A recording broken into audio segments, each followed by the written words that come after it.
Assalamualaikum warahmatullahi wabarakatuh. Di sini saya Dr. Babu Aini akan mempresentasikan tentang pasar sumber daya produktif.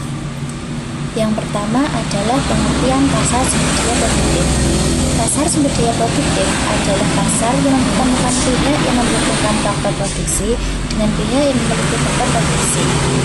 Faktor produksi terdiri dari tenaga kerja, modal, tanah, dan kewirausahaan. Tujuan penggunaan sumber daya produktif adalah untuk menghasilkan barang dan jasa. Selanjutnya adalah konsep produktivitas. Produktivitas adalah kemampuan faktor produksi dalam menghasilkan output. Rumus sederhana produktivitas adalah output per input. Semakin tinggi produktivitas, semakin efisien penggunaan sumber daya. Contohnya, satu pekerja menghasilkan 20 barang per hari. Jika meningkat menjadi 30 barang, maka produktivitas naik. Next adalah deferred demand atau penurunan permintaan. Deferred demand adalah permintaan terhadap faktor produksi yang muncul karena adanya permintaan barang atau jasa. Contohnya, permintaan roti meningkat, pabrik roti membutuhkan lebih banyak pekerja dan mesin. Akibatnya, permintaan tenaga kerja ikut meningkat. Jadi, permintaan sumber daya produktif bergantung pada permintaan produk akhir. Lalu selanjutnya adalah faktor-faktor penentu permintaan sumber daya produktif.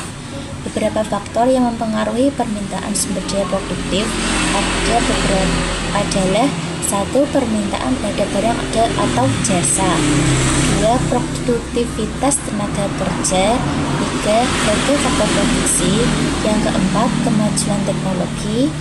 Dan yang kelima, harga barang pengganti dan pelengkap. Semakin tinggi produktivitas, biasanya semakin tinggi permintaan terhadap faktor produksi tersebut. Lalu ada pasar sumber daya produktif. Pasar sumber daya produktif adalah rumah tangga menyediakan faktor produksi, lalu perusahaan menggunakan faktor produksi. Balas jasa faktor produksi, tenaga kerja memberikan upah, modal memberikan bunga, tanah memberikan sewa, perusahaan memberikan laba. Terjadi hubungan timbal balik antara rumah tangga dan perusahaan. Lalu ada kombinasi biaya terendah sumber daya produktif. Perusahaan akan memilih kombinasi faktor produksi yang menghasilkan biaya paling rendah. Contoh, menggunakan mesin untuk mengurangi biaya tenaga kerja dan menggabungkan tenaga kerja dan modal secara efisien.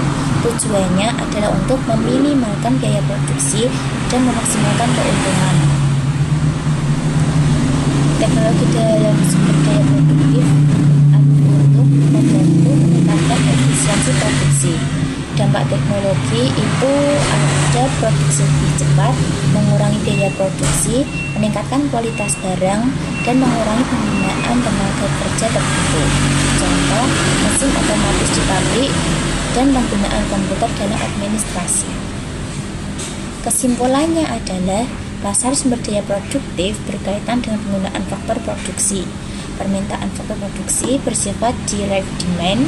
Produktivitas dan teknologi sangat mempengaruhi efisiensi produksi, dan perusahaan selalu mencari kombinasi biaya terendah agar memperoleh keuntungan maksimal. Sekian presentasi dari saya ucapkan terima kasih dan mohon maaf apabila ada kesalahan yang saya sengaja atau tidak disengaja. Kalau ada pertanyaan silakan, tapi jangan yang bikin kalian beda jurusan ya. Terima kasih. Wassalamualaikum warahmatullahi wabarakatuh.